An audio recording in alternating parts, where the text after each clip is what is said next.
RiverBender's coverage of today's event is brought to you by Macias Insurance Agency, your local independent insurance agent. Liberty Bank, Bank Local, Bank Liberty. Roberts Motors, the value store since 1949. Lewis and Clark Community College, empowering people. Munganats Burkhardt Toyota, the biggest selection of cars, trucks, and SUVs in the Riverbend. Ed Eagle's Discount Carpet, quality carpet, tile, vinyl, and hardwood at discount prices. Nautilus Fitness Center, the Riverbend's premier health club. Barrett Heating and Cooling, proudly serving Madison, Jersey, and Macoupin County since 1896. Midwest Motorsports, the St. Louis area's fun dealer. I set the thermostat so my house would be warm when I got home from work, but the kitchen is still cool. At Barrett Heating and Cooling, we stand behind every Linux system we sell. My dealer said he'd take care of everything. At Barrett Heating and Cooling, we understand everyone wants prompt, professional service. Turns out it wasn't my furnace after all, just a little something blocking the vent. Pretty smart dog if you ask me. For service you can count on, call Barrett Heating and Cooling. Lennox, innovation never felt so good. Macias Insurance Agency, providing quality products with extremely competitive prices. As an independent provider, we source multiple companies to offer the best rates possible. Covering auto, home, business, and life insurance, our goal is to provide quality service that meets and exceeds customer expectations. You can rest easy knowing the Macias team is working round the clock to ensure that both you and the most important parts of your life are covered. Our qualified professionals make the insurance process easy so you can live carefree and focus on what matters most. Visit MaciasInsuranceAgency.com today to find out what our team can do for you. When it comes to the C-Force line of ATVs, there truly is a seat for every behind. Whether you want to get started with the easy-to-ride C-Force 400 or ride with the big boys on the C-Force 800 XC, you'll find the right machine for you and your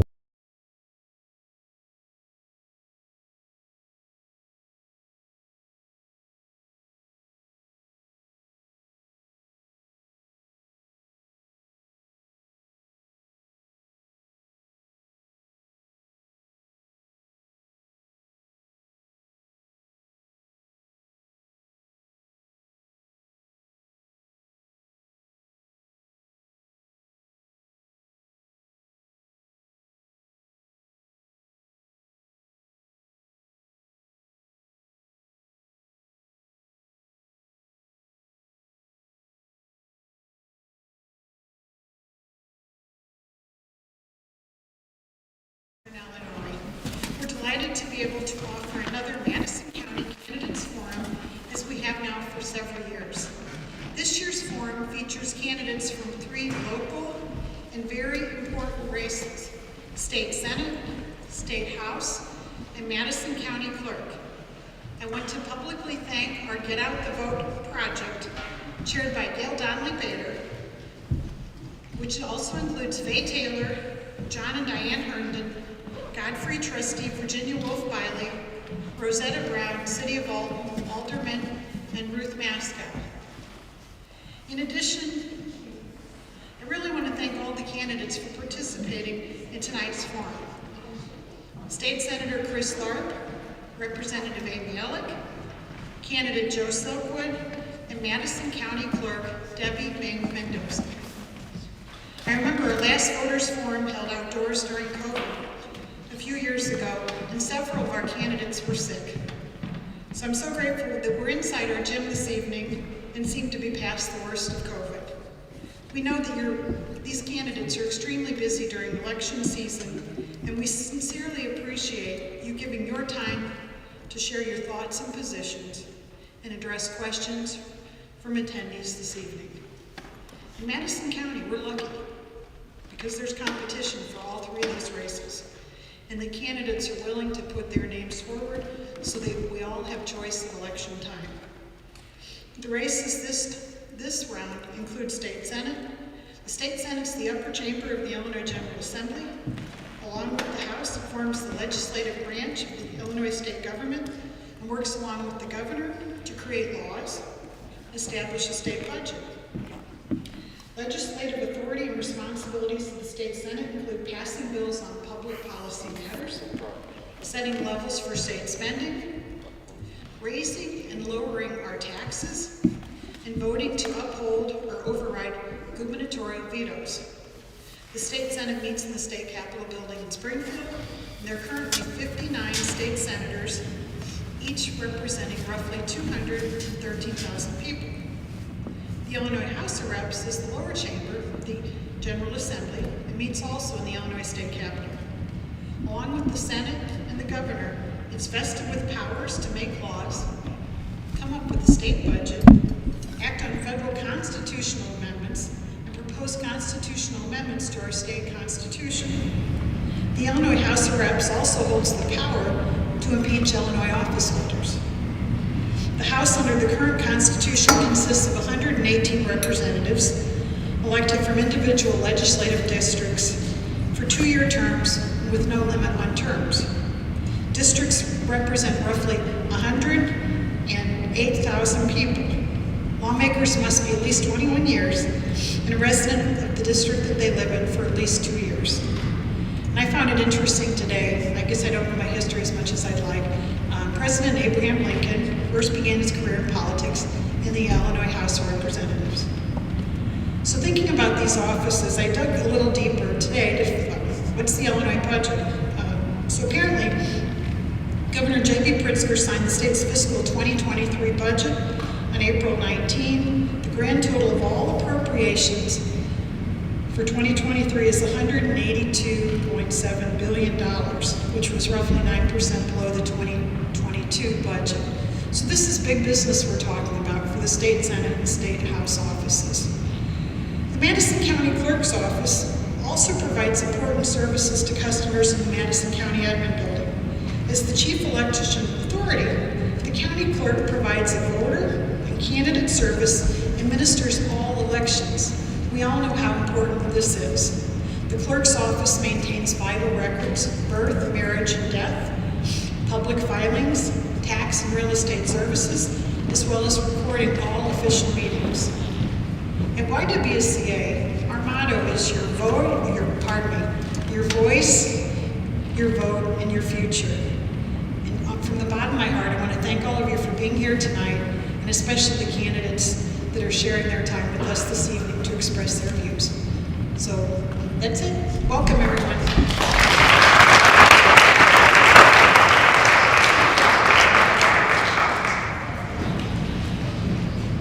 Will the 4 candidates please step forward? Representative Ellick, Senator Chris Thorpe, Joe Slowood, Madison County Clerk Debbie McMendoza.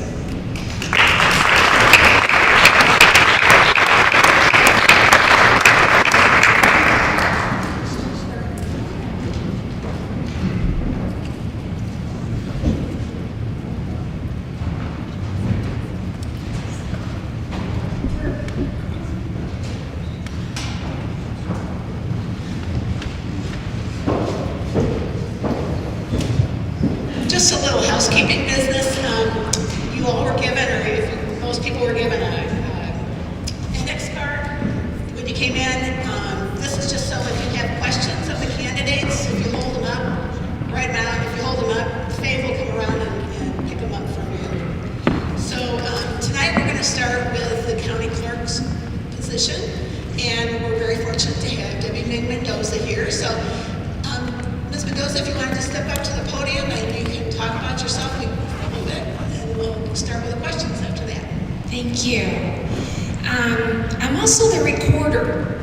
In the 2020 election, December 1st, I became the Madison County Recorder, County Clerk.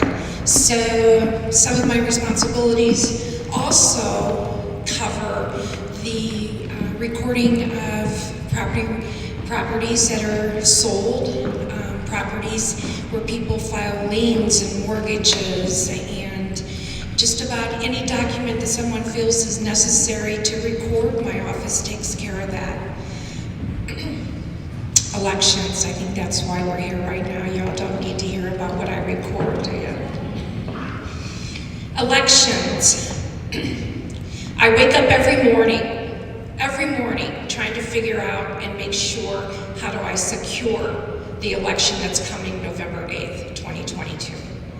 The frightening part for me is bad actors that are out there. Frightening part for me is tripping and falling and letting you down on election day, or early voting that starts next Monday for all the sites around the county. We have been voting early through the county clerk's office for a couple of weeks now, and we're right at 900 people have voted. We have sent out approximately 13,000 vote-by-mail ballots. We have received approximately 3,500 of those back. So we are voting. The process is working, and right now I feel confident that everything will go well through November 8th. But the election's not over on November 8th. And the reason for that is vote by mail. Vote by mail, I have to wait an additional 14 days for a ballot to come in that was postmarked by November 8th. So the last day to count ballots will be at the end of that waiting period.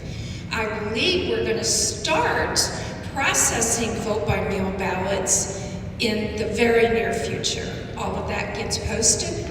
The respective established parties will be notified of the dates that the election judges, not Debbie's office staff, but a Republican and Democrat election judge will open those certification envelopes, verify signatures, and cast that ballot for the individual voter who wished to vote by mail. What else keeps me up at night? Having election judges show up at 5 o'clock on November 8th, that keeps me awake a lot of nights. We have 191 precincts.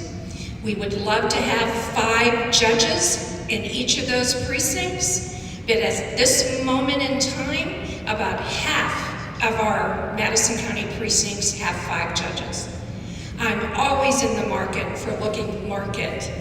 I'm always hopeful that people will step up and want to serve their community, be part of the process. I always say to naysayers, the people that say, this is not right, you're not doing it right, it should be done this way, then come and work an election with me.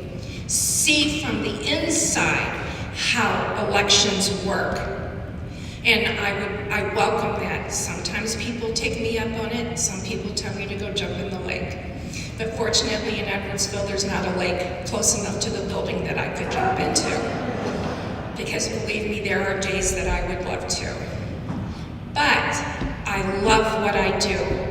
I love what I do.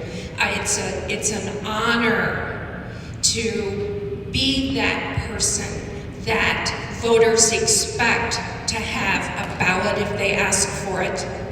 Voters expect to be able to go to their polling place at 6 o'clock on election day and have judges there waiting to assist them in their God-given right to cast a ballot.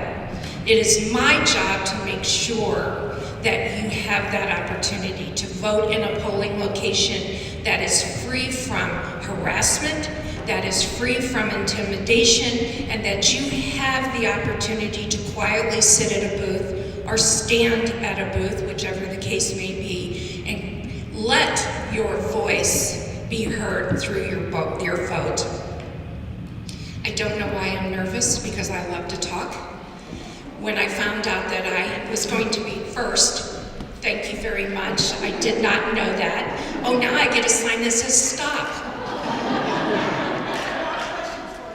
Oh, okay, a lot of questions, let's go. Let's do it. Candidates, you will have 2 minutes to answer each question. First question is, will you assert that Joe Biden won a free and fair election for the President of the United States in 2020? In Madison County, President Biden did not win the election. In Madison County, President Trump did. But do I want to say, and I have faith in the people like me who take on this huge responsibility to provide fair elections. That's our job, that's what I do. I cannot talk for other county clerks or other secretary of states, but I can talk for us. You have fair elections in your county. I lay my life down on that. Oh, no. It's just how I feel, and that's what I say to the girls every day. Let's get up, let's quit squawking at each other, and get this going. Thank you. The next question. Do you believe in maintaining, at a minimum, current levels of poll access and voter registration opportunities? And do you see ways of expanding poll access and voter registration opportunities? If so, what are they? Poll access. I need to make sure I understand the question.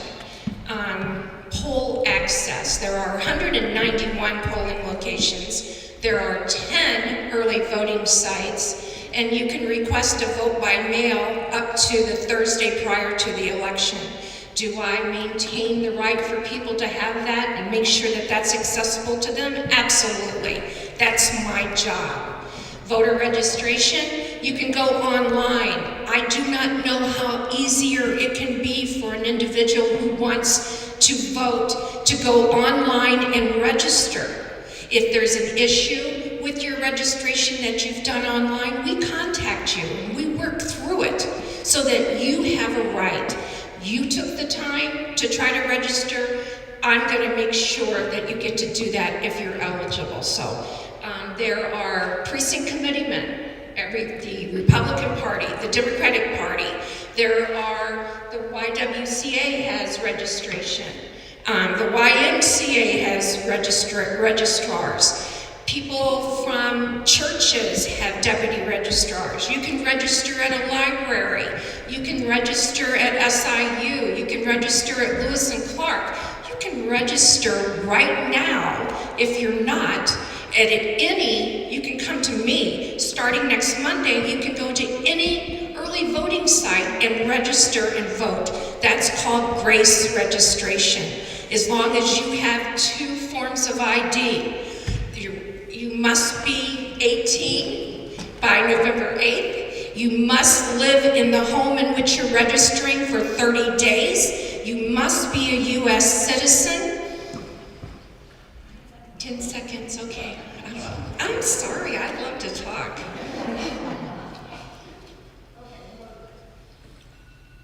What do you think is the most important role your office provides to county government? The county clerk's office provides many important roles, not just election. The county clerk's office is responsible for calculating your tax rate for your tax bills. Every jurisdiction in Madison County that collects tax dollars files a levy and a budget with the county clerk. And during the tax extension, which is coming up, by the way, during tax extension, we calculate the tax rate that from the assessment of your home. My job is to divide that out to all the different little taxing districts that want a piece of that. Schools, county, road and bridge, township, villages, libraries, parks, police, fire departments, sewers, drainage. I have to calculate those rates. The next most important thing in my mind, besides elections and besides tax extension, is marriages. I get to watch couples come into our counter every day and ask to get a marriage license. The brides are always smiling, just like you are, sweetheart. They're so happy. And the groom has always got their head down.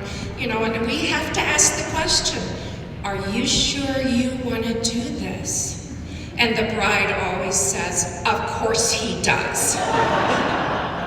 But we have to ask, because if you're under any kind of duress, and usually the young gentleman is sweating by that time too.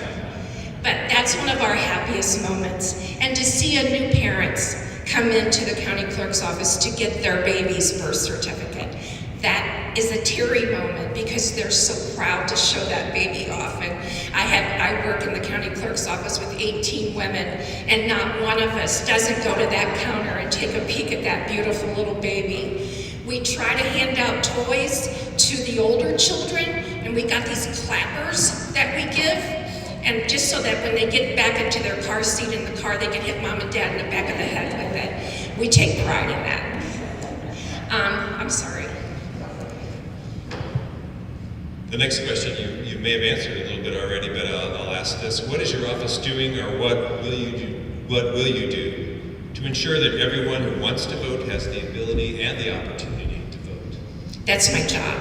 If you have the minimum qualification and you have a desire to vote, that's my job to make sure that you have that opportunity. My job is to make sure that you have a place that you can register.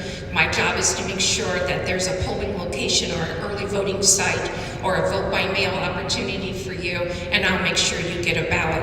I can't make sure that it gets back to me. That's on you. That's your responsibility. But together we'll work to make sure your ballot gets cast. Can I say one more thing about the recorder's office before the next question? I have a minute and 30 seconds. I want you to know that when I became recorder in December 1st of 2020 for the 21-22 budget, I removed over 60% of the recorder's office's budget off of the general fund and off of your tax bill. I don't think anybody knows that, but that's what happened. We generate a lot of money through fees from subscribers who want to see those property record cards, and they pay for that. And so my recorder's office operates from the automation fund and not off the backs of the taxpayers. It is my goal to remove some of the burden of the taxpayer from the county clerk's office in the same respect through marriage, birth, death records, by putting all of that online. The recorder and the county clerk is now on the same software platform, so that we'll be able to let you sit at your kitchen table and ask and request documents that you do not have to come into the county clerk's office or recorder's office any longer to receive. Thank you. And I talked. Didn't even take a breath. Do you have any ideas of how to increase voter turnout?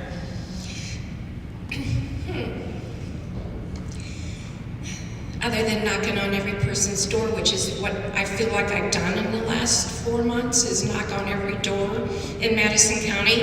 It's frightening to think that there are people out there right now sitting at home watching the television, seeing all of those political commercials on TV, and still do not know that there's an election on November the 8th. We have a voter's guide that we put together, and it's in every newspaper. It's online. That young lady is holding one up. That gives you every piece of information that you would want about this election except candidate profiles. And I don't think any of these candidates would want me writing their profile. But I try to give you as much information to make people want to get out and vote. But every election is important, not just the presidential. Have any of y'all met the president? I've never met a president, but that's the most important election to people. The most important election in my mind is these people right here. The next most important election is coming up next April, by the way, in 2023. School board members, village trustees, libraries, those people get the largest chunk of your property taxes, and turnout is somewhere countywide around 11-12%. And they take the largest piece of your property taxes. The county gets what? 8 cents for every dollar. 30 seconds? I am so nervous. Are you nervous? I am so nervous.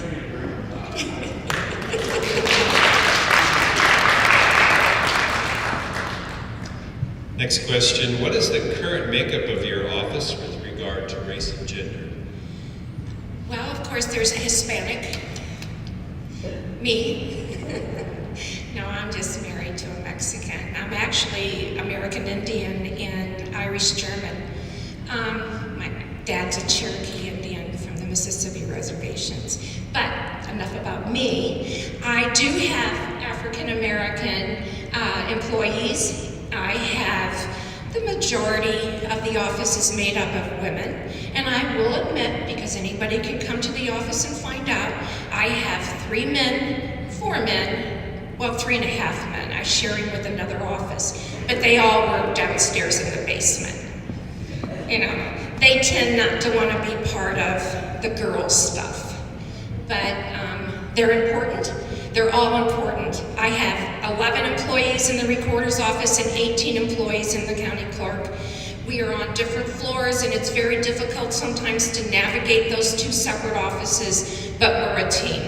And like any team, we squabble. Like any family, we squabble. But when it comes down to it, we've got each other's back, and we're happy about that. Thank you. And your last question. Why should people vote for you instead of your opponent? Well, I don't know my opponent, do you? So, let me say this. I have the experience, the qualification. I will have been, by November, I'm trying to do the math in my head, but this is either going to be my 14th or my 15th election being responsible for. And when there's issues, we catch them. When there's issues that require reporting to law enforcement, we do that. I do my job, and I love doing my job. That's why I'm asking you, please let me continue. Please let me continue on track to improve. When somebody says I have a perfect office, it might be for a moment that it's perfect, but technology changes every day. Cybersecurity issues change every day. And it's my promise and my hope and my desire to be allowed to keep up with those changes, keep the office safe, keep the recorder doing what it does, and not having to worry about you adding taxes onto your property tax bill every day. And let me continue to do that. And please, I ask for that support. Thank you very much.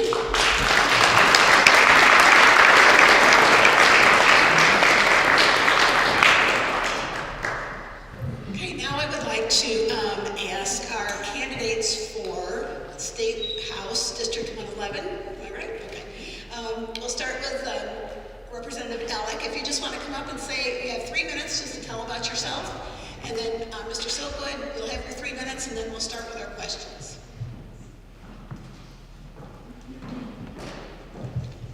Good evening, everybody. It's nice to be able to see over a podium. We often have trouble that the podiums are really high, so I'm really glad that I can see over the podium and see your smiling faces. Thank you for having us here tonight. I was one of those candidates that was quarantined due to a COVID exposure 2 years ago, so I made it my mission to make sure that I could come back and be here tonight, so I'm so glad it worked out. It's a great opportunity to talk to voters, and I appreciate you all being here. My name is Amy Ellick. I am the current state representative for the 111th Legislative District. I was first elected in November 2020, so I'm in my first term. I took office in January of 2021, so it hasn't been 2 years quite yet. I am a proud mom of 2 wonderful kids, and I've been married to my husband Don for 25 years this year, so I'm very proud of my family. I grew up in Alton and Godfrey, came back home after graduating from the University of Illinois. I got my degree in accounting and came back home, and I have been a certified public accountant for the last 27 years. 27 years, yeah. Here in our community, and I'm proud of my career as a CPA. As a CPA, I think I'm uniquely qualified to pursue and understand better economic policies for the state of Illinois. So that is a lot of what drove me to run for this office 2 years ago. Like many of you, I've been frustrated for many years with the state's financial mismanagement, our high taxes, the corruption cases that just keep continuing on all the time. So my first priority as state representative is to support the people and the jobs here in the Metro East, and I do that in a couple different ways. One is with my votes in Springfield, but also with the advocacy for the region that I do throughout the state all the time. And I'll continue to do that. Right now, with the highest inflation that we've had in decades, I think we have to be laser focused on where state policy is hurting families and small businesses, and we have to correct that. So I will continue to work on things that make a difference in families' lives. One of my favorite ways, I guess, that I support the people of the 111th district is with our work in the district office. My state office is in Alton Square Mall Drive, but not in the mall. It's across behind Office Depot and Captain D's in that area. Try to be very accessible, available to constituents, and I also have been I promised that I would, and I've continued to make sure that people know what a state rep does, what I'm working on, and I do that in various ways by communicating through the mail. I do op-ed write-ups in the Telegraph and RiverBender that print those, and I'm excited when they do that. I always like to read it again. But most importantly is helping people in the district office with the issues that matter to them. And it may seem small to one person, but what is small to one person may be really, really important to another person. So anybody that calls my office, you know, if you've called, we would never ask you if you're a Democrat or Republican, because it doesn't matter, and we'll help you no matter what. And we will not, this is a state office, and we do those functions for everybody that calls, and that is frankly the best part of the job. So it's very gratifying to be able to help people with issues. The other thing that I always enjoy doing is just listening to the concerns that people have. I'll continue to do that, and it's really an honor to serve. I echo what Debbie said. It is very, very much an honor to serve the people of the state of Illinois, especially the people right here in my community, and I appreciate your time tonight, and she's telling me to stop. Perfect. So thank you. I'll await your questions. Thanks.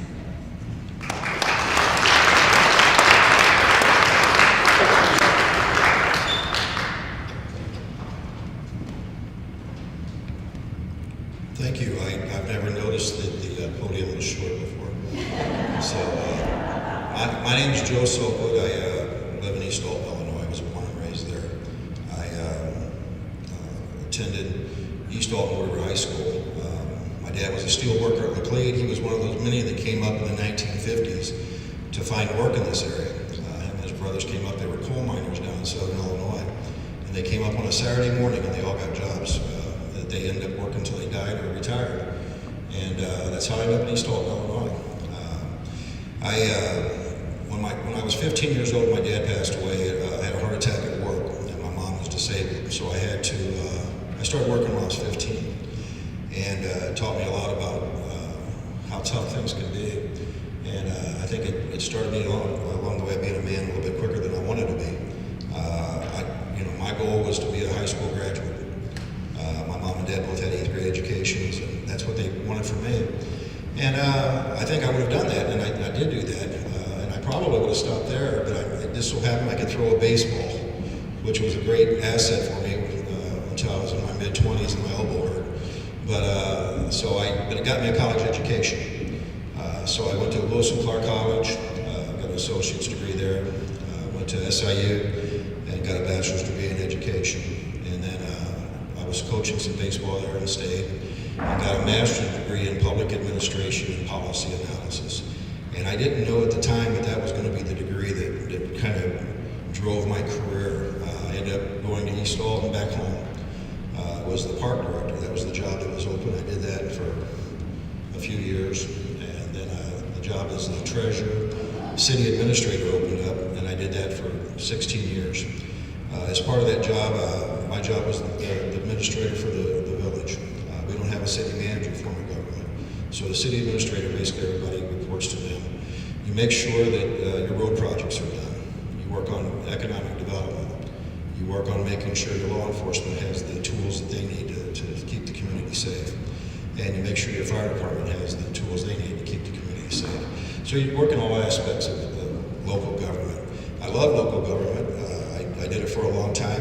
As a matter of fact, I retired in 2015 as treasurer. 30 seconds, okay. So I was asked to run for mayor, so I did. I was mayor for 6 years and then stepped down. And at the time I said I was done with local government. I am. I think 22 years at City Hall was long enough. I was happily retired and was asked by local leaders to run for state representative because we are frustrated, as Amy is, that Southern Illinois gets the short end of the stick. And we want somebody to go to Springfield and be a loud voice for this area, and that's what I intend to do. So, thank you.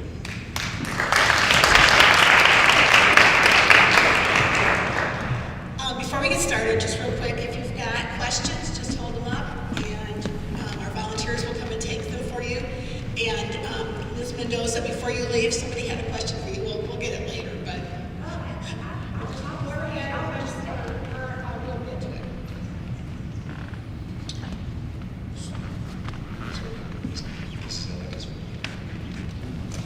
What we did last time when we found it was fair is to alternate who goes first. Both candidates answer both questions, or both candidates answer each question as we go. So Representative Alec will answer the question, and then Mr. Silkwood, and then on the next time Mr. Silkwood would go first, and then Ms. Alec. So that way, whoever has 2 extra minutes to think about their answer, it kind of spreads it out.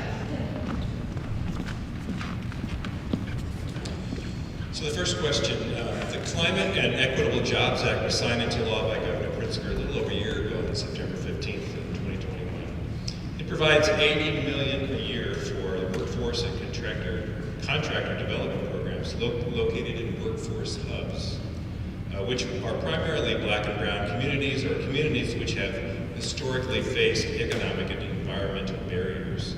So the Downstate Caucus of the Illinois Clean Jobs Coalition successfully fought to get 2 downstate hubs, one of which includes Alton. As we were left behind in the earlier energy policy, we need our local elected officials to make sure municipalities, community groups, and local organizations know about these grants and how to access them. What steps will you take to make sure our district gets the benefit of this program?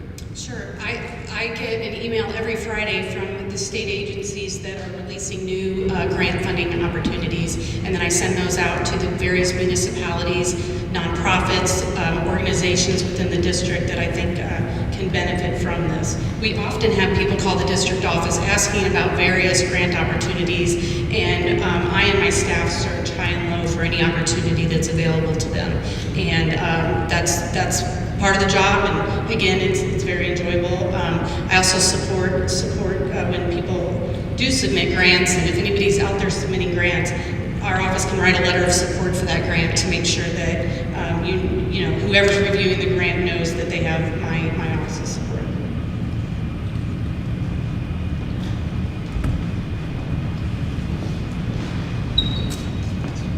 Do you want me to read the question again, Mr. Silver? Yes, please. So the Climate and Equitable Jobs Act was signed into law by Governor Pritzker a little over a year ago on September 15, 2021. So it provides $80 million a year for workforce and contractor development programs located in workforce hubs, which are primarily Black and brown communities or communities which have historically faced economic and environmental barriers.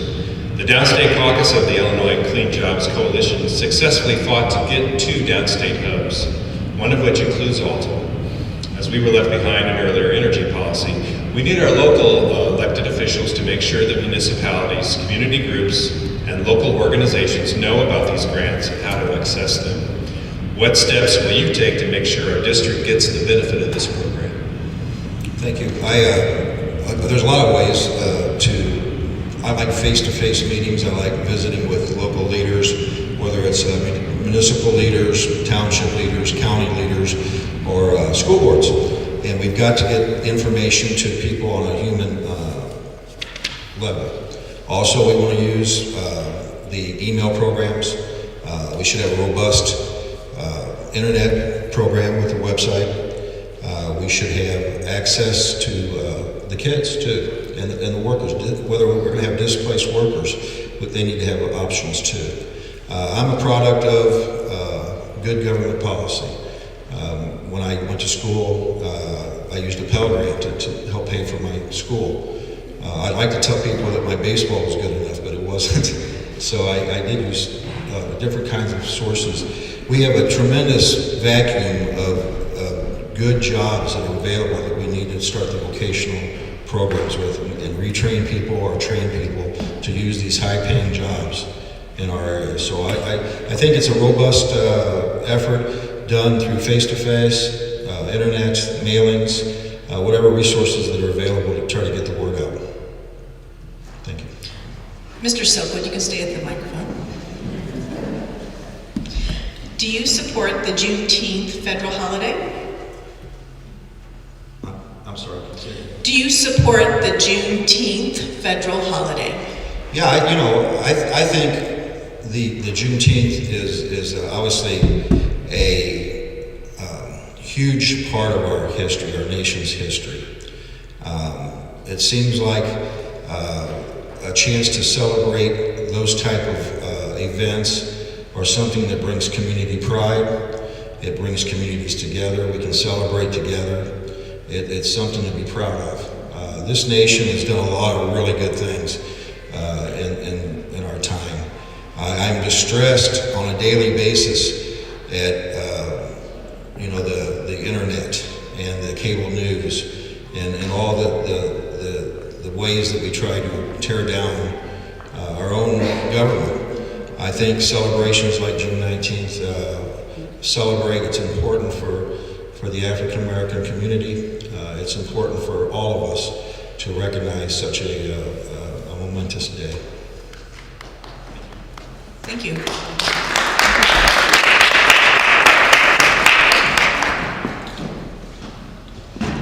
I also support Juneteenth and voted yes to make Juneteenth a state holiday, which I think last year was would have been the first year for that. So definitely support that, and I think that's something that wasn't necessarily taught when I was in school, so I've actually enjoyed learning more about the history of the event and leading up to that, so yes.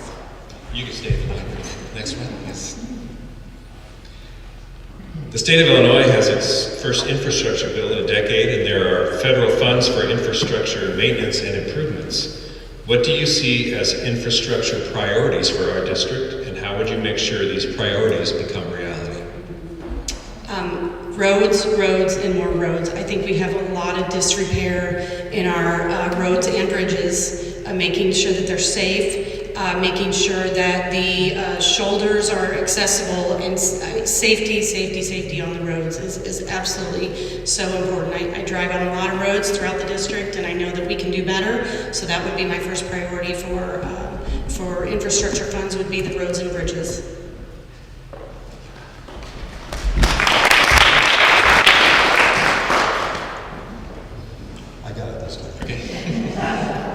So infrastructure. When I was a mayor, that's one of the most important things we do.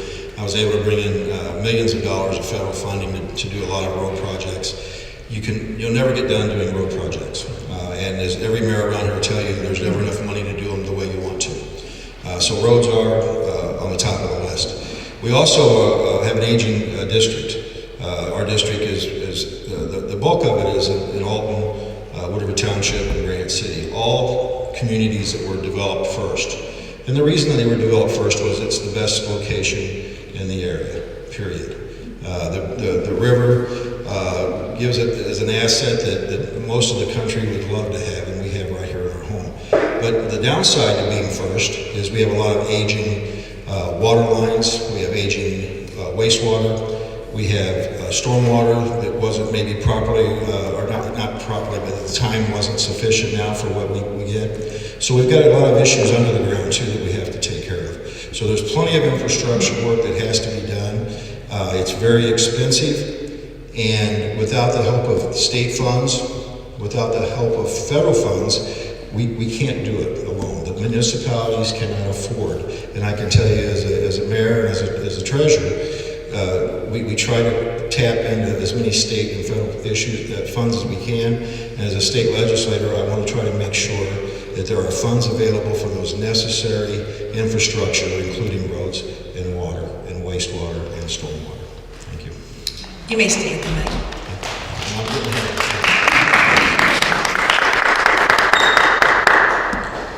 Will you assert that Joe Biden won a fair and free election for the President of the United States in 2020? Yes.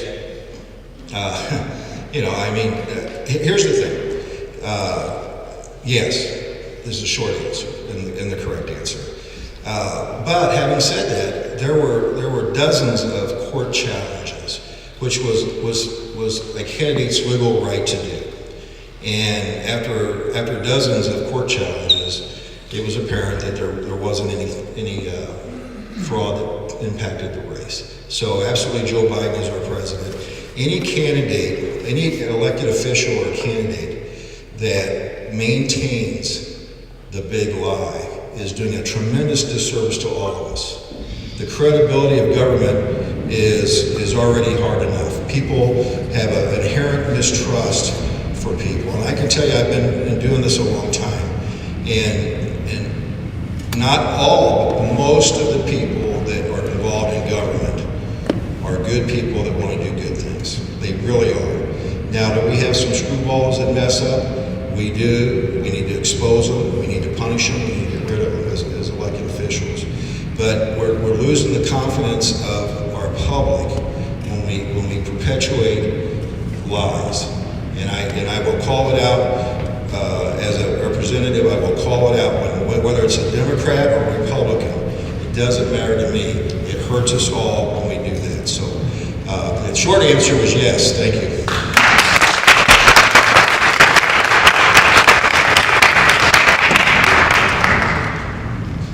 My answer is yes. You may stay at the mic. Do you maintain a diverse staff with regard to age, race, and gender? I have a very small staff in my state office. I have Tina and I have Emma. Emma's a college student at Wilson Clark. We just lost Delaney because she left to go to law school. Very proud of her. She was from Taiwanese descent. I'm proud of the women in my office. They do a phenomenal job, and they were specifically hired to handle customer service in the office, and I think they do a great job. Thank you.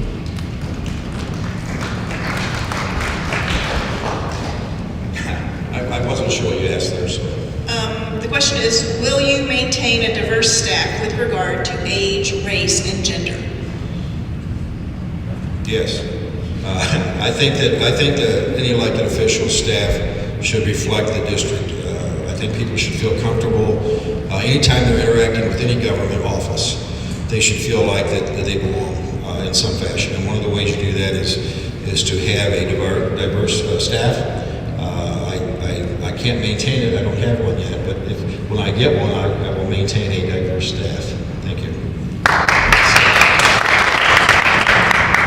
Next question. Industry is changing before our eyes, consolidating, modernizing, in some cases disappearing entirely. This includes mining and steel industries. Do you believe that we should use our resources to try to maintain the status quo, or do you favor using our resources to move workers into jobs of the present and the future? If the former, please state what role you think government should take in attempting to maintain the status quo.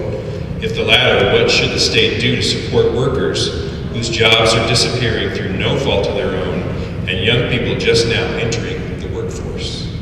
Okay, that's a good question. As mayor of East Alton, I had an ammunition plant, a brass mill, and a power plant. What I will say is, I don't think it's an either or.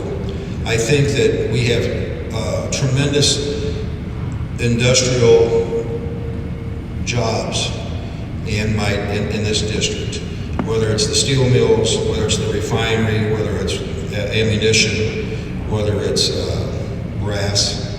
So I think as we move forward into the new world or the new era, we want to try to draw those type of businesses into our area too. But I think we have to be careful that we're ready for that. So I think it's a twofold answer. We have to try to help the businesses that are here. We have to make sure that they're following regulations and that they're doing the things they're supposed to do to provide quality living for the residents and for their employees, but they're very necessary. The economic engine that is Phillips 66, the economic engine that is Olin, Velan, Alton Steel, Granite City Steel, our communities can't survive without these industries right now. Now, what we have to do also is, we want to try to help those folks, but we also want to try to bring in the new businesses in the future. You know, if it's green energy or whatever it is, we want to start bringing in new types of businesses, and we want to train our young people on those. We might want to cross-train those that exist there. So I don't think it's an either-or. I think that's what gets us hung up, is we're not going to go from gas-powered cars to electric overnight.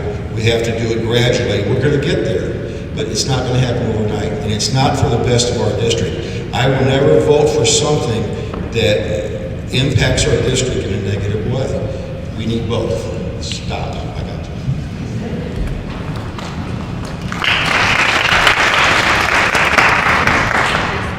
you. Sure, you bet. Industry is changing before our eyes, consolidating, modernizing, and in some cases disappearing entirely. This includes mining and steel industries. Do you believe that we should use our resources to try to maintain the status quo, or do you favor using our resources to move workers into jobs of the present and the future? If the former, please state what role you think government should take in attempting to maintain the status quo. If the latter, what should the state do to support workers whose jobs are disappearing through no fault of their own, and young people just now entering the workforce? I think status quo is a myth, because everything is always changing, and you have to adapt to the change. But in the position that I'm in, I have to look at the people that are working in the industries that state and federal policy are specifically targeting, and that makes up a huge portion of workers here in the district.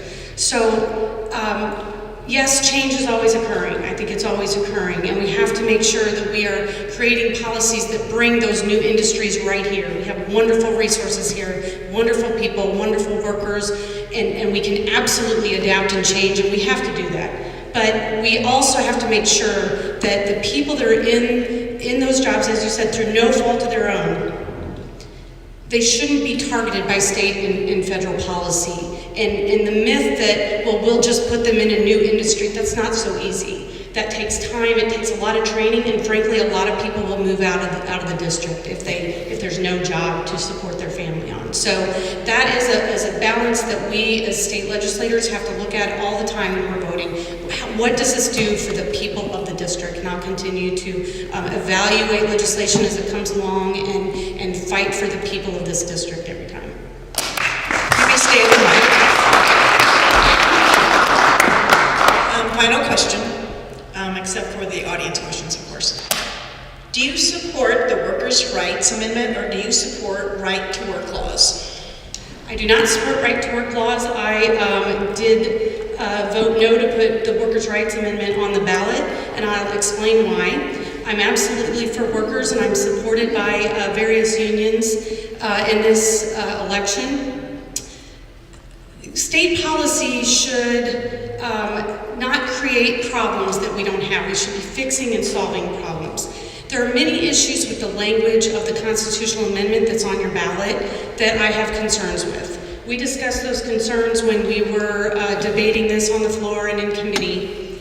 There's language in there that states that the General Assembly can never interfere with collective bargaining, and that's fine. However, we are consistently asked in the General Assembly to tweak some things or to help on things. And so that loses the ability of workers to come and say, hey, we need some help here from the General Assembly on this. This is not just my view. That I noticed the Chicago Tribune is recommending a no vote. A couple other newspapers, when they're giving endorsements, are recommending a no vote. I fear that it's going to cause confusion and a series of lawsuits along the way that's not going to help anybody in the state, and it's going to cause confusion. Right to work, I don't think is right for Illinois. We have a strong backbone of union organizations here, and I think that will always continue, so I don't see that coming before us in the General Assembly, but I do support workers, and I'm also supported by workers.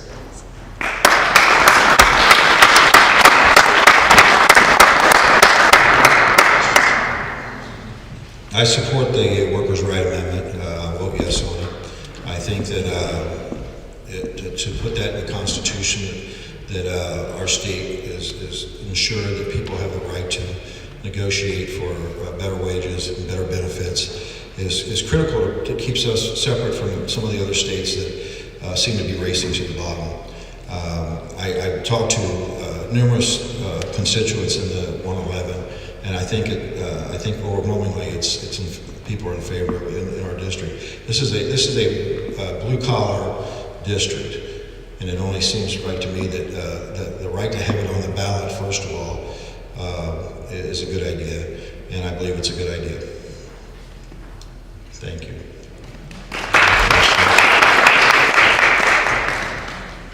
Is there questions from the audience? Okay. So, here you go.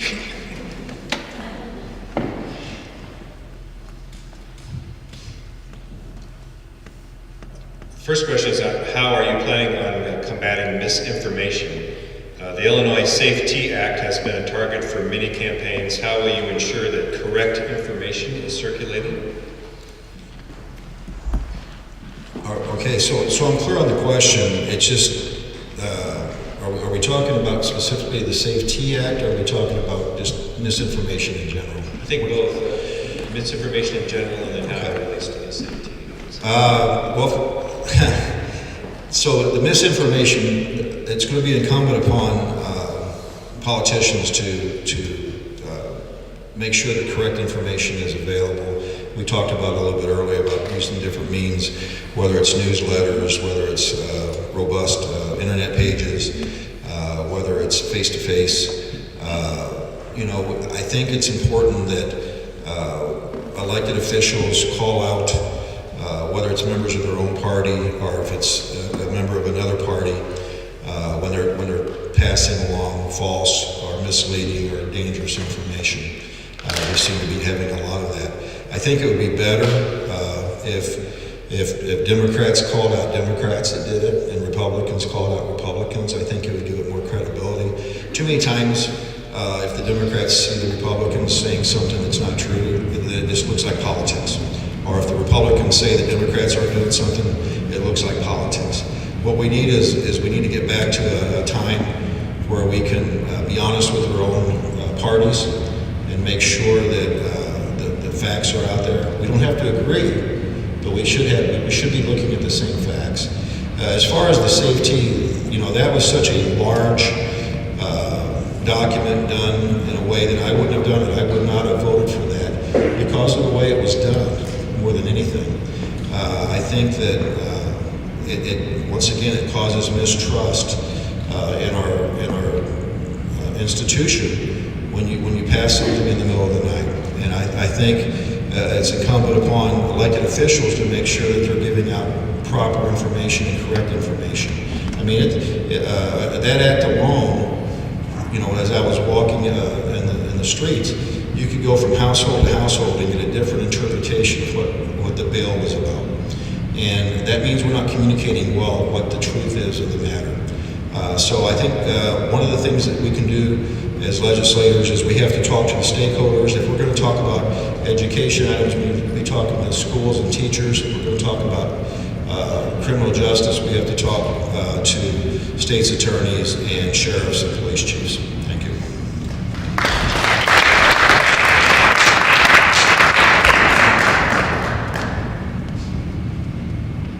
First, let me address the Safety Act. When 100 out of 102 state's attorneys throughout the state of Illinois are begging and pleading to please slow down and stop and revisit this law, we have to listen. So when there's experts in the field, there's attorneys, there's public defenders, there's a variety of people in the criminal justice system saying, we're having trouble with this, we're implementing this, we need to listen to that. We need to take that seriously and hear their suggestions and hear their discussions and listen with open ears to listen to how this is going to affect life in Illinois. So that's the first thing. Misinformation in general. I think it's very important that candidates and politicians are responsible with their language. Inflated language meant to shock people leads to problems. It wastes time of our police agencies. Just about 10 days ago, I had a threat that 2 different police agencies had to investigate because of misleading and extremist language online that was directed at me. We have a responsibility to say what we mean and to mean what we say. We don't have to make it more than what it is. They can do that at the national level. They have a really big voice. We don't have to do that on Facebook. We don't have to put things out there that are going to incite people to make threats and to bully others. So that is on us, all of us up here, any politician running for office, to be responsible with the language that they use. I say it.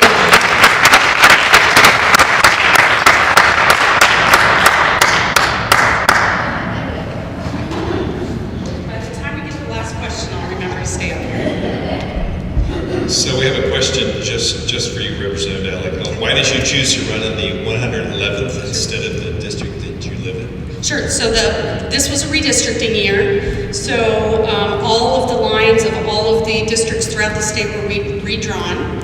I have lived in the 111th district my entire 49 years of my life, except for those 4 years that I was at the University of Illinois. I work here. My kids have gone to school here. This is the area that I am so proud to represent and honored to represent. And those backroom deals and those dead of night deals that occur in the Capitol just so happen to draw my house right out of the district. I will be moving after the election because I'm committed to this district 110%, and that is something that is not unusual in a redistricting year, and any thoughts that it might be unusual are misinformation, I guess. Thank you. You may say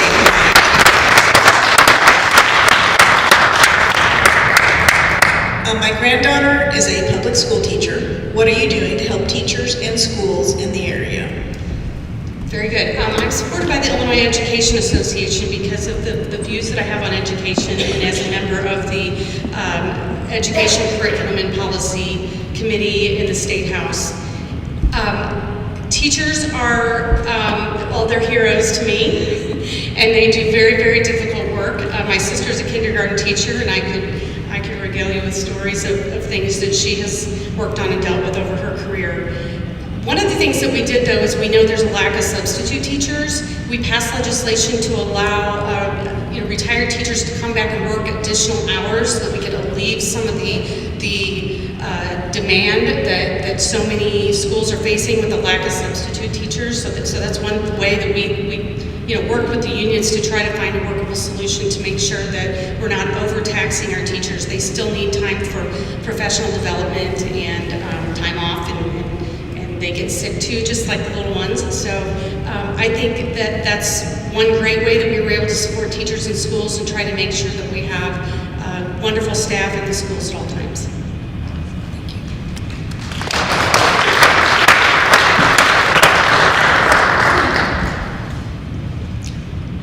Do you need me to repeat? No, I just want to make sure I was getting the same question. So, yes. Okay, so I'm proud to be endorsed by the Illinois Federation of Teachers.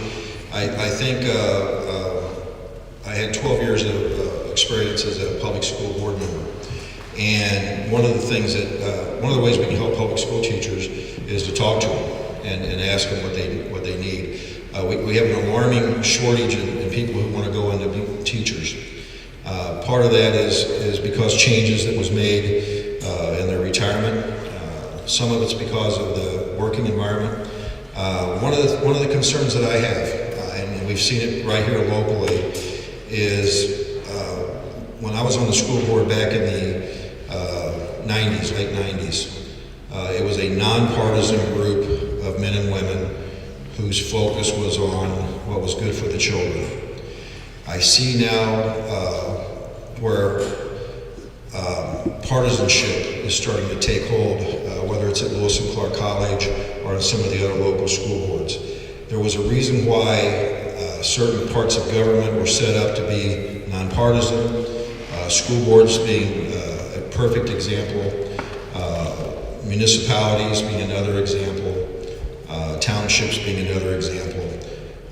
We do not need those to become more partisan. We need less partisanship, especially at our local level. We need more people involved because they want to do what's in the best interest of the kids. If we don't think the teachers are noticing this, look at the turnover rate at Wilson Clark College in the last couple of years. Look at the turnover rate at our local schools.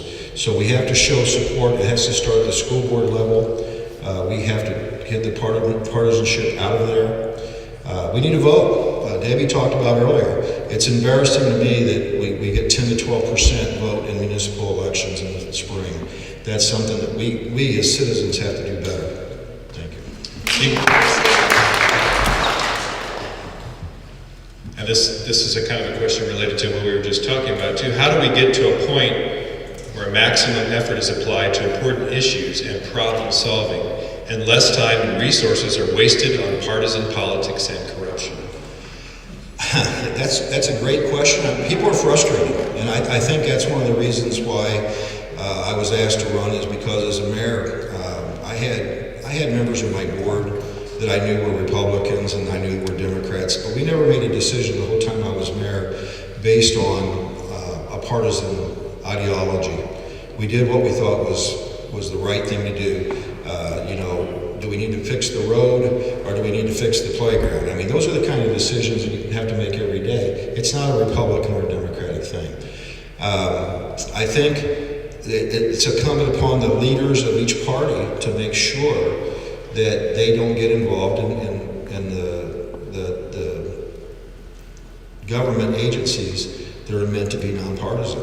If you see a party that's trying to win a municipal election, or if you see a party that's trying to put their thumb on the scale of a school board, that has to be a red flag for everybody. It's not going to turn out the way you think it's going to turn out. It's going to cause a divisive community, and we're starting to see that in the 111 already. And I'll speak out against that every chance I get. Thank you.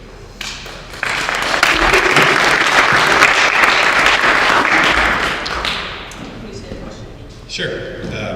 How do we get to a point where maximum effort is applied to important issues and problem solving, and less time and resources are wasted on partisan politics and corruption?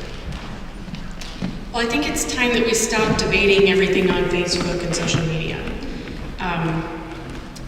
It doesn't change any minds. It gets really divisive. People lose friends and damage relationships with family members. And I really think that's the best way. That's incumbent on everybody to do that.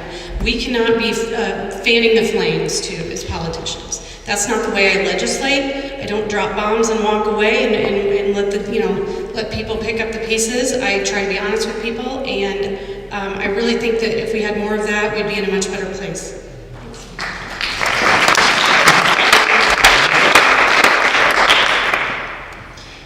How do you support constituents of different religious beliefs that are different from yours, for example, who aren't Christian?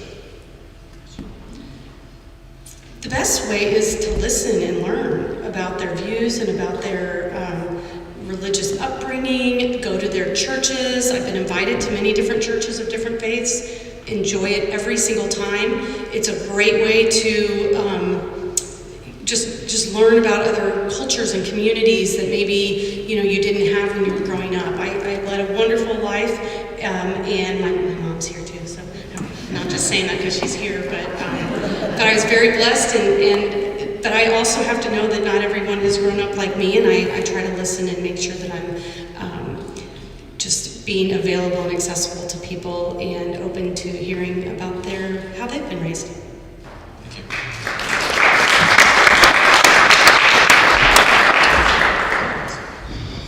I think that's a good question, and one of the real challenges for elected officials, when we are a mayor, or when we're a state rep, or when we're a senator, we are everybody's mayor, we're everybody's rep, we're everybody's state senator, and regardless of what religion they are, regardless if they have a religion at all, in the eyes of the government, we have to treat everybody the same.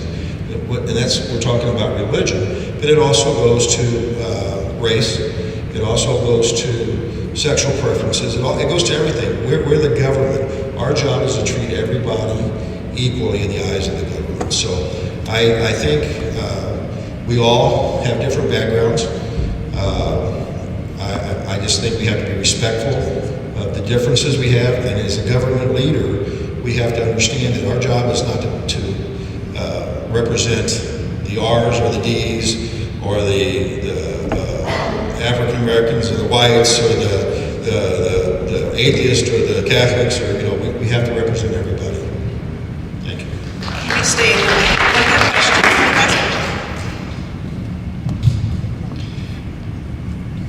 This last question is related to one of our first ones. Do you think that a candidate should be able to run and then move if they win? Well, that's a loaded question. Yeah, that's what the rules provide. I think that we all play by the rules. I think every 10 years there's a system in place. I would have preferred Amy run in the 100 because I know her, and that would have been better for me. But she chose to run here because she can, and I think that's okay because that's what the rules provide.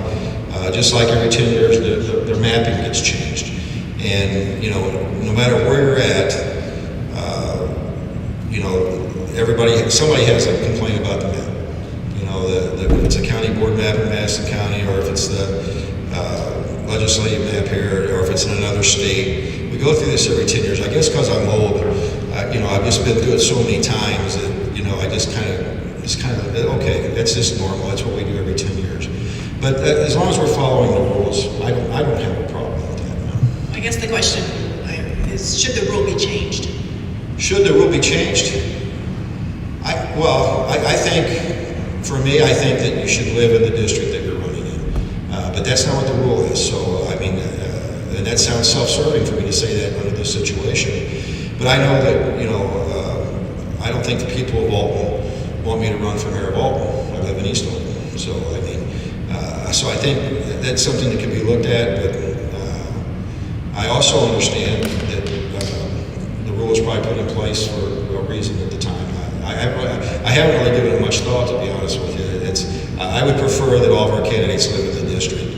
I don't think you should run for senator of Pennsylvania if you don't live in Pennsylvania or something. We just get that all over the country, not just here. So, but yeah, I prefer that they live there. If that's the rule, that's what everybody would play by. So, thanks.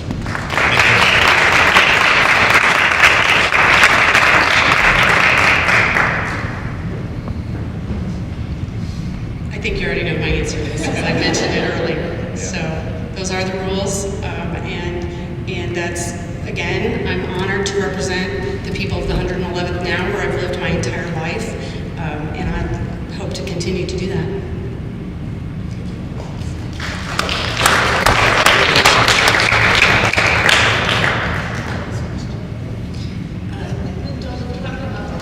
We got one question for the county clerk. I'm sorry. We're done now with state representatives. Thank you so much.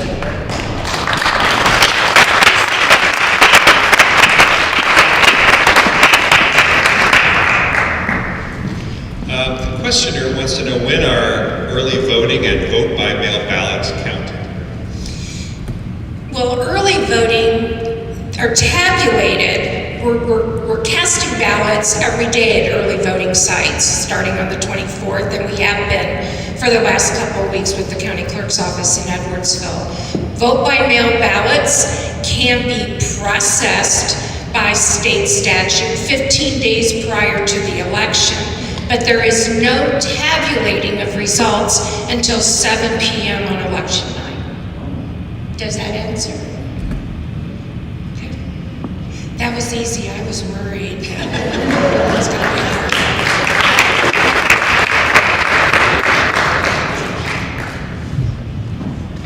Okay, so thank you very much. It was really, your answers were good, and I was really happy to have a chance to listen to both of you. And now we'll get a chance to listen to Chris Tharp, State Senator for the 56th District.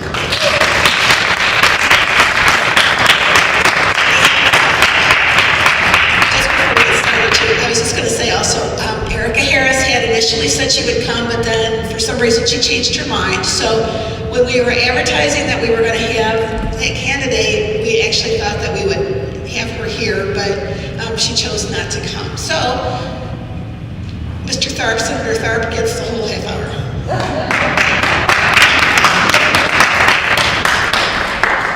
You want 3 minutes to tell us about yourself?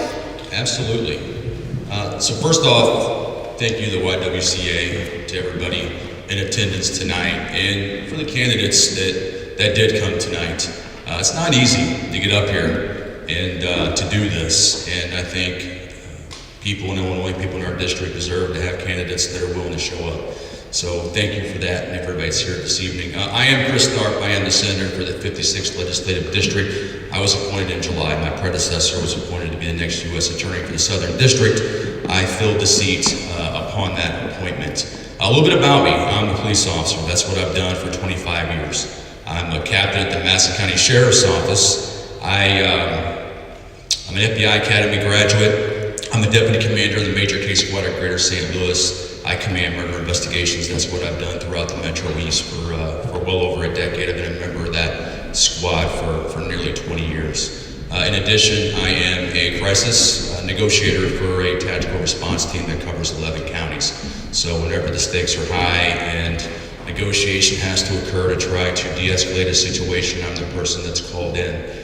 Currently, I am the jail administrator for the Madison County Jail. So I oversee the jail. Our census hovers typically between 300 or 400 people, and I've got 60 employees at the jail. A little bit about me, my background, which I think will shed some light as far as who I am as a legislator. I was born and raised in Wood River, born in Wood River Hospital, to a single mom. Teresa, who's here tonight. Mom, thanks for being here. My family knows what struggle is, and I want to talk about perspective first and foremost. My mom worked extraordinarily hard to raise my brother and I, but times were lean. So there were times that we were relying on government help. We were on food stamps for a while. We were on the medical card. And I'm going to tell you why that's important, because it's perspective. You need someone in Springfield that has that perspective, that can advocate for families. There's a lot of families in our district right now that are struggling, and it's important that our lawmakers understand that perspective. I was the first person in my immediate family to put himself through college. I was an unconventional student. I was an adult learner. I was able to go on and get my associate degree, my undergrad, and my graduate degree. Very fortunate to do that. I'm very blessed to have been able to do that. I am the benefactor of people who have invested in me. And, people ask me all the time, are you excited about your journey and where it's taken you? And I am extraordinarily excited and proud. But the weight of the responsibility is heavy. I very much want to represent this district in a way that makes everyone proud. I want to be an advocate for this district, and I'm many things. Yes, I'm a police officer, but I'm also a dad. I'm also a union member. I'm a cancer survivor, and I'm a lifelong resident of this district. And that perspective is something we need in Springfield. We need a voice that will always zealously advocate for Southern Illinois values. And that's what I have been doing, and that's what I intend to do moving forward.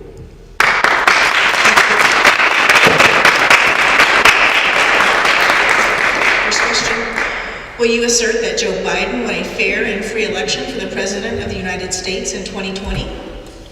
Yes, the election was certified. I think that book is closed. And I think it's important that we move forward.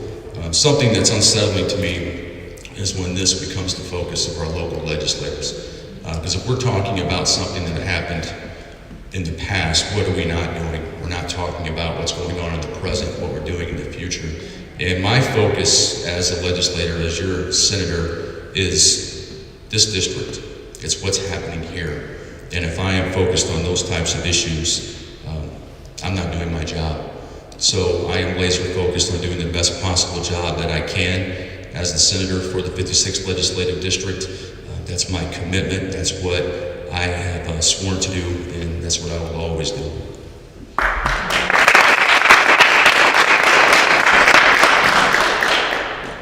Do you support the Juneteenth federal holiday? Absolutely.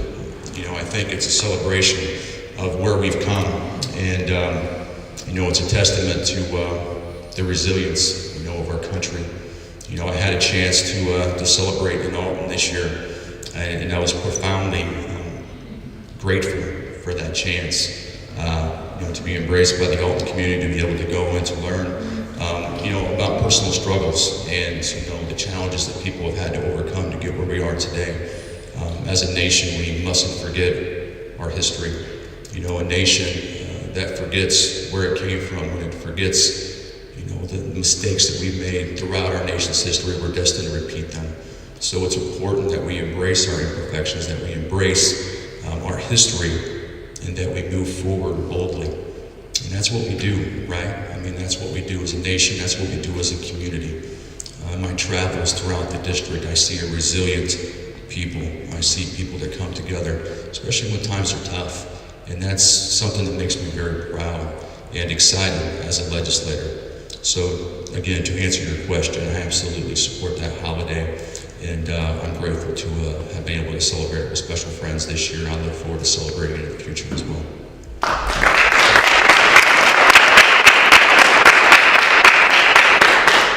Next question. The Climate and Equitable Jobs Act, signed into law by Governor Pritzker a little over a year ago on September 15th of 2021, provides $80 million a year for the workforce and for contractor development programs located in workforce hubs, which are primarily Black and brown communities or communities which have historically faced economic and environmental barriers.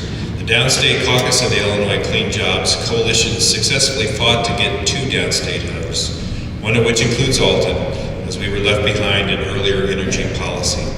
We need our local elected officials to make sure municipalities, community groups, and local organizations know about these grants and how to access them. What steps will you take to make sure our district gets the benefit of this program? Things like this, being accessible, showing up and inviting people, being transparent in what you're doing as a legislator. One of the things that I set out to do from the moment that I was sworn in the seat in the Senate was to be out in the community, to engage, to invite people to my office, to have an open house, to introduce people to who I am. There should be no veil of secrecy surrounding your legislators. You should know who they are, and they should know you. But that comes with the responsibility. You don't just have to come to me. I need to come to you. And what I would ask everybody to do is pay attention, because I work for you. Legislators work for you. It's not the other way around. So if your candidate or if your legislator is not out knocking on doors in your neighborhood, if you don't see them in your neighborhood except when they're asking for something, that's a problem. And I can promise you, as your senator, it's not the way it's going to be with me. It's my obligation to be in the community, to be transparent, to inform our stakeholders when grant opportunities are available, to communicate with them. And then equally, in my travels, as I go out and I tour the district, the one thing that I always do is I always leave this one ask, and that is to engage with my staff. Engage with me. Let me know what you're thinking. Let me know what you're going through. Give me your email address so we can communicate when such opportunities present themselves. That's what my job is as your senator, is to keep you informed, to get rid of bureaucratic red tape that throttles and keeps things from progressing. My job is to get rid of those, to make it easier for you. I work for you, and that is what a legislator should do. That is what I am trying to do, and that's what I will always try to do as your senator.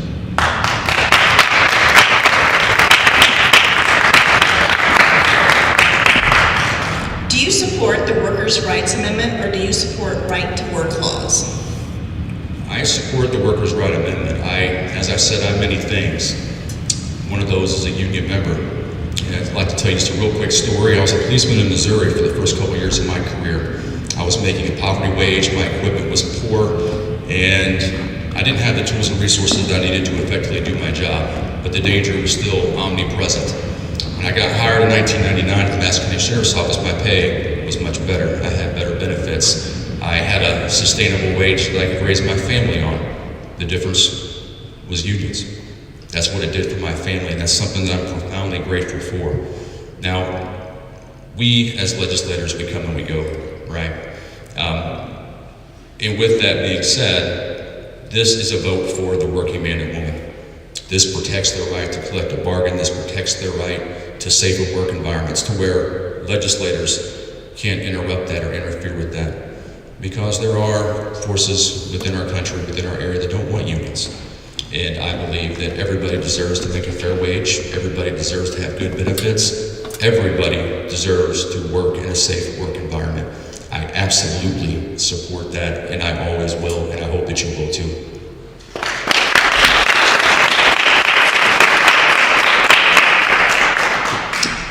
The state of Illinois has its first infrastructure bill in a decade, and there are federal funds for infrastructure maintenance and improvements. What do you see as infrastructure priorities for our district, and how would you make sure these priorities become reality? That's a great question, and there's something I want everybody to know in this district, and it's what we have going for it. We are primed to be a hub of industry. We have a viable waterway that goes right from the Gulf of Mexico right into the center of this district in Granite City. We have railways that carry commodities and goods and people through our area. The Merchant Bridge was just renovated and just opened. It actually doubled the capacity of our railway system. That brings goods and commodities that we need here. We have an intersecting interstate system that comes right through our district.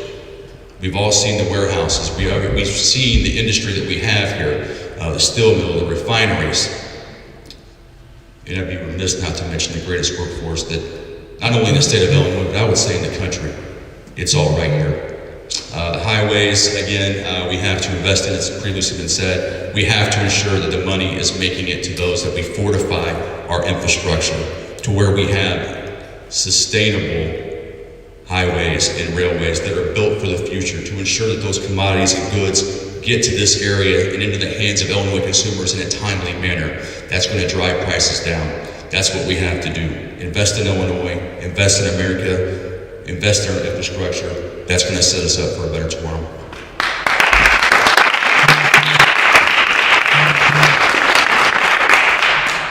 Do you maintain a diverse staff with regard to age, race, and gender?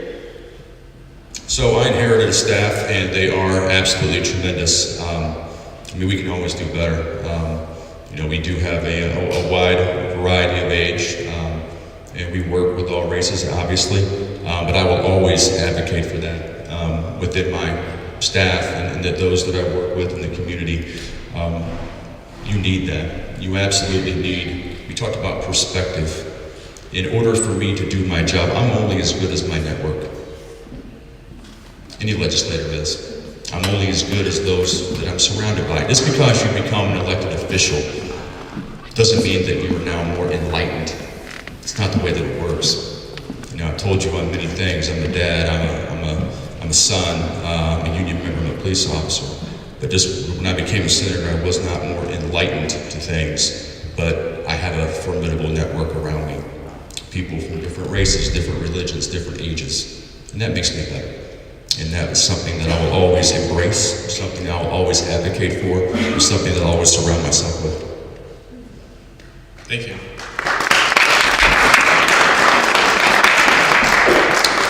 Industry is changing before our eyes, consolidating, modernizing, in some cases disappearing entirely. This includes mining and steel industries. Do you believe that we should use our resources to try to maintain the status quo, or do you favor using our resources to move workers into jobs of the present and the future? If the former, please state what role you think government should take in attempting to maintain the status quo. If the latter, what should the state do to support workers whose jobs are disappearing through no fault of their own, and young people that are just now entering the workforce? So that's a great question, and we have to be forward thinking. We have to be thinking to the future. We have to plan ahead strategically. That's what we have to do to survive. That's absolutely imperative. But we don't do so haphazardly. We don't do so while biting the hand that feeds us. We have to ensure that we're calling upon the resources we currently have at our disposal while we are planning and while we are forging ahead. We have to make sure that our formidable workforce that I've already cited, that we're cross-training them. that we are getting them the skills that are required to where we can step into that next generation of technology. You know, as we do enter upon burgeoning new energy sources and alternatives, that we have a workforce that is trained to meet that demand, that will ensure sustained progress and success for our working families, good paying jobs, and that will also attract business to this area. If we already have the best workforce in the country, but if we continue to cross-train them, if we prepare them for the new technologies that are coming, that's going to bring those businesses, those that are embracing technologies, the change makers, the innovators, that will bring them to this area. And that will, again, provide for more of a better life for everybody involved.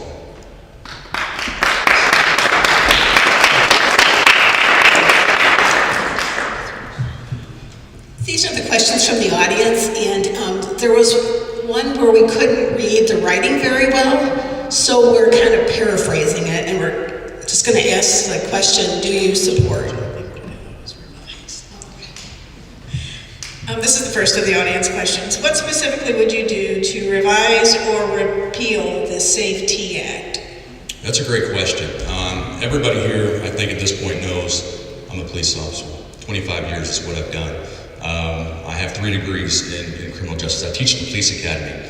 I'm on the Criminal Justice Curriculum Advisory Board for St. Louis Community College. I'm an FBI Academy graduate. There is no one within the General Assembly that is better suited to deal with or navigate the SAFE-T Act than me. I've been on a committee in Madison County now for a year, working with judges, working with our probation department, working with our stakeholders. How are we going to navigate this? So the first thing is we have to bring all of those stakeholders to the table. We have to have somebody in Springfield that understands what it actually means to be a police officer, what it actually means to do the job. Somebody that knows the inner workings of the judicial system from the inside. Those are all things that I have done. While I am not perfect, this is one area that I do happen to know very well, and I would argue better than anybody else in the General Assembly. So what I plan to do is bring that skill set, bring that expertise to the Senate. One thing that I've always been able to do is bring people together, negotiate, compromise. I think I'm a reasonable guy.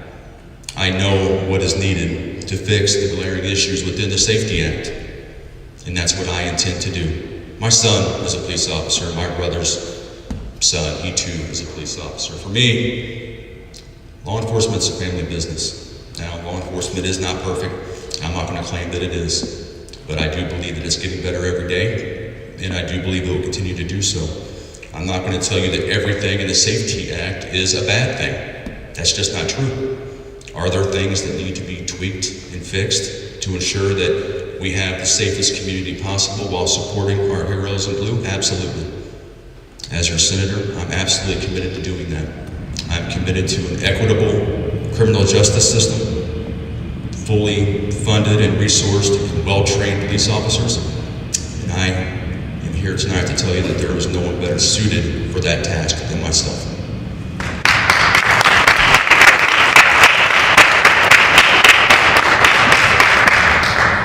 Another member of our audience asks, I'm excited to have a member of law enforcement running as a Democrat. It's important that we improve our image on policing. I've heard you echo the phrase, I am not a regular Democrat, I am a workers' Democrat. Although I like the phrasing, I'm afraid of what that actually means. There are central tenets of the Democratic Party. What makes you a Democrat? That's a great question. And, when I say that I'm not your usual Democrat, what I've already kind of just shared, there is just no one like me in the General Assembly. It's not to say that I'm special, because I'm not. I'm just a man. But I do believe my perspective, I do believe that my body of work does make me a bit of an anomaly within the General Assembly. I am certain that I don't fit the mold that most perceive. I'm not a career politician. In fact, I shudder to say that I'm a politician at all. I am many things. Politician, I'm not sure about it. I guess I am. But, people try to fit you into a square. We all do it, right? In all facets of our life. We try to put people into a square that makes us feel comfortable. And the fact of the matter is, you're going to have a very difficult time placing me in one of those squares. I would say that I'm not your average Democrat.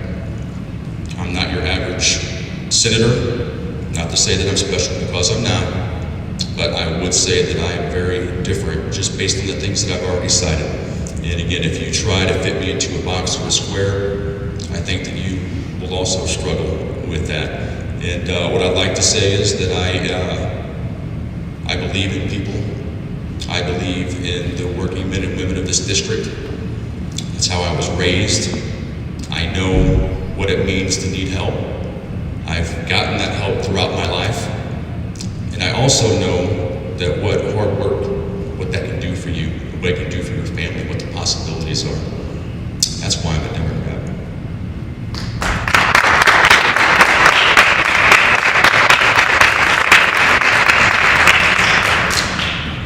Next question, what actions other than law enforcement should be done to improve the administration and reputation of our state of Illinois? So, first off, I think that we all have an onus to hold our public officials accountable.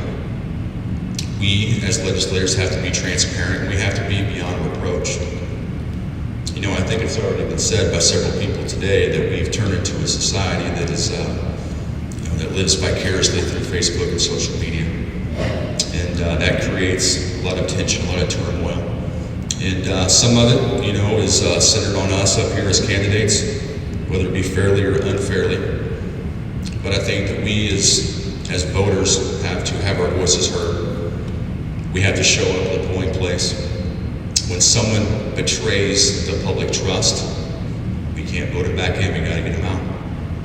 That is all of our obligations, not just one of us, it's all of us. We have to get back to taking care of people, taking care of one another. And I don't know about you all, but I'm tired of hearing people point the finger at others and casting blame. We've got to figure this out. We've got to come together. We have got to work together. Republicans and Democrats, we can't do it separately. We have got to come together. And I think that when we start doing that, not only in Illinois, but the United States, I think that we're going to be in a much better place, because divided we are weak. But when we come together, we are formidable, we are strong. I think that we're strong. I believe in people. I believe in all of you. And I think that that is the course to changing our image, is us holding up our end of the bargain and working together.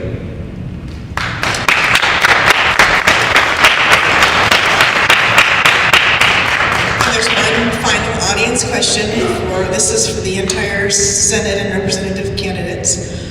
What are you doing or going to do about homelessness in the community? So that's a great question. And I've used this word before, and I apologize for saying it again in perspective.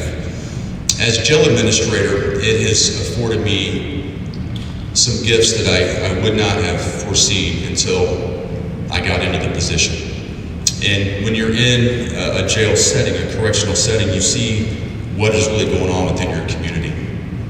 And I thought that I knew as a police officer in 25 years, but it shed some insight that I'd like to share with you. Number one, homelessness.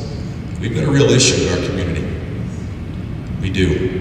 And I see it in the jail every day. We have people coming in that are living on the street, and oftentimes they're suffering from mental illness, which is my second point. It's an epidemic, not just in our district, but in our state. The state has failed us. We need to do more to get mental health resources in our community, because these individuals end up in a rotating door of recidivism, where they end up within the judicial system. We must do more to help with mental illness. That's also going to be connected to our homelessness. And then that takes me into the last part of it, is our drug addiction issues within not just our district, but state and country. We have to do more to get more community outreach, community resources. The state can't do it alone. The state can do much better than what it's doing. And as your senator, I intend to hold the state to the fire. For those of you that may follow me, you may know that one of the first stops that I made as your senator was to Alton Mental Health, because I wanted to see behind the curtain. I wanted to know what's going on there. Because I've seen it from the county jail administrator side of things. I wanted to see it from that side. And I'm absolutely committed to ensuring that the state fixes this issue that has been created due to neglect. We deserve better. And as your senator, I'm going to zealously advocate for that.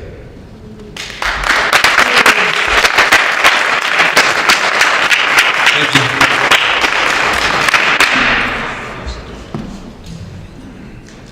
Would one of the representatives like to come and answer the question about homelessness? I agree with what Senator Tharp said, and I would add that there's a lot of things, frankly, that the state is failing its people on, and taking care of our homeless people is one of them. So we actually have to take care of them, and we have organizations and groups throughout the district that help do that. So as a representative and just as a human being and in my personal life, I support those organizations that are looking for ways to get people into not just short-term hotel stays, but into long-term housing. So support those that support the homeless is what I would say.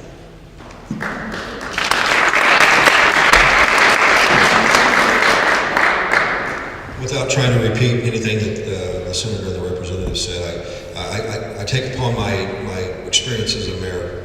And one of the things in our district, we have so many communities that are separated by alleys or streets. And what I see as mayor is the homeless population would just move from community to community.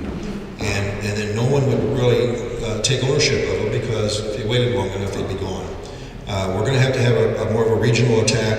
We're going to have to get resources, information to the police department. And we talked about I don't know of a group that has had more put on their plate in the last decade than police officers and teachers. We are asking these people to do things. You can clap for teachers. But also police officers. We're asking them to show up at an incident and try to determine, is it a drug issue, is it a mental illness issue? And what we have to do is not reduce the number of policemen, but we have to add to the resources that they can bring in.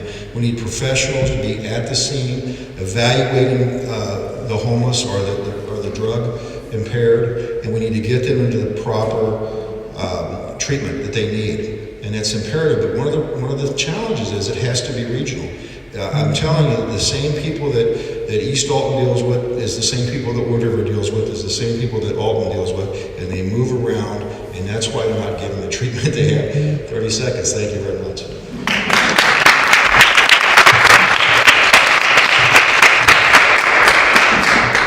That concludes the portion of our program that addresses the questions to the candidates. The Board of Directors of the YWCA of Southwestern Illinois has voted to endorse the Workers' Rights Amendment.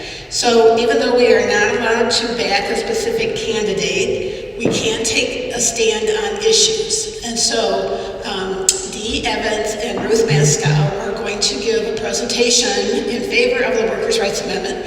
And if you all want to come down to leave the stage, that's fine. We really, again, appreciate all four of you coming.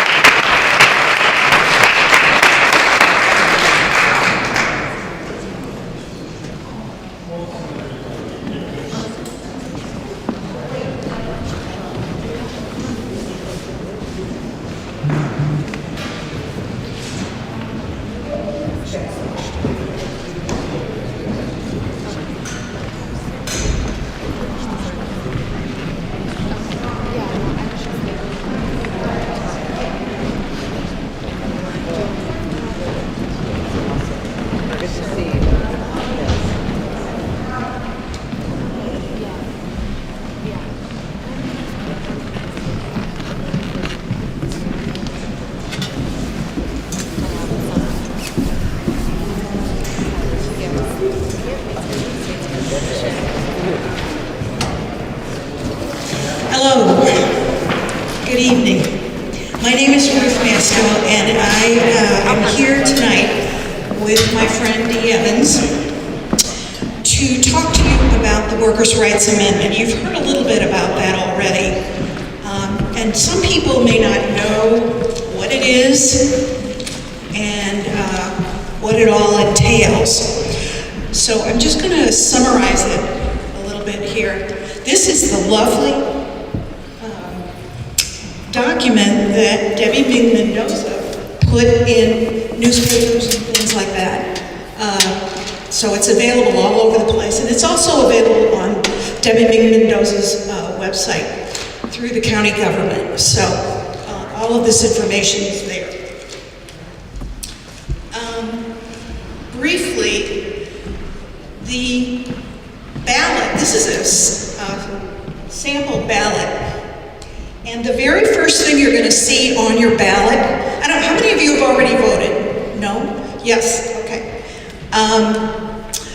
The very top of the ballot is the constitutional amendment, the very first thing. And all it says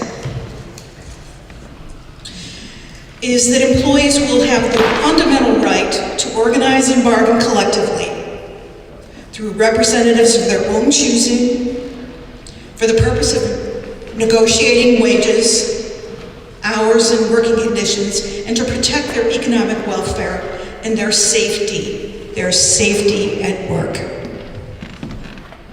So you can imagine the hotline people, the child abuse people are very interested in seeing that this gets passed. Think of the social worker who was killed. I don't know if you heard about it. She was killed on the line of in the line of duty last year, a couple years ago. So her safety is covered by this amendment. So I'm going to have Dee Evans ask me some questions about the Workers' Rights Amendment, and we'll just answer them. Ruth, I got this card in the mail, and it says Amendment 1, Workers' Rights, will raise my property taxes $2,100. I'm against that. Is it true? Will it raise my property taxes? The Workers' Rights Amendment only says, the Workers' Rights Amendment says that it's only addresses your the ability to organize and bargain collectively through representatives of your choosing. It doesn't address property taxes at all, anywhere in this amendment. The other thing I got in the mail was something that said, I will have to join a union, that everybody will if this amendment passes. Is that true? No. You don't have to join a union. No. Even if you work for a place that has the union, you don't have to join. Our Illinois Constitution already provides protection for employee rights for public employees. Why do we need this amendment? Because there are individuals in state government, in the legislature, that would like to have some of those protections decreased. And we are of the opinion that it's dangerous to do so. It's unsafe. We are very strongly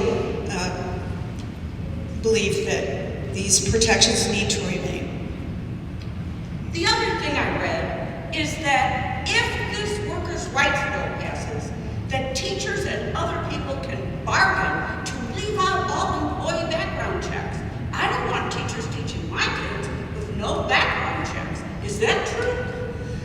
The Workers' Rights Amendment doesn't say anything about background checks. It only says that we have the ability to organize and bargain collectively through representatives of our choosing. Ruth, that's all my questions, but I thank you for giving me the answers, because I want all employees in Illinois to have the right to bargain, and I want them to be safe. Thank you. I'm real interested in safety too. So I'm going to take this. How many of you got one of these things in the mail? I'm going to tear it up because it's the one that says your property taxes are going up, and that has nothing to do with the Workers' Rights Amendment. So when you go to the voting booth, the very first thing I'll remind you on your ballot is the constitutional amendment. And there's a lot of gobbledygook wording and at the bottom it says, are you for the proposed amendment of Section 25 to the article of the Illinois Constitution? And if you are, you check yes, and if you're not, you say no. We hope that you vote yes. Thank you. Thank you.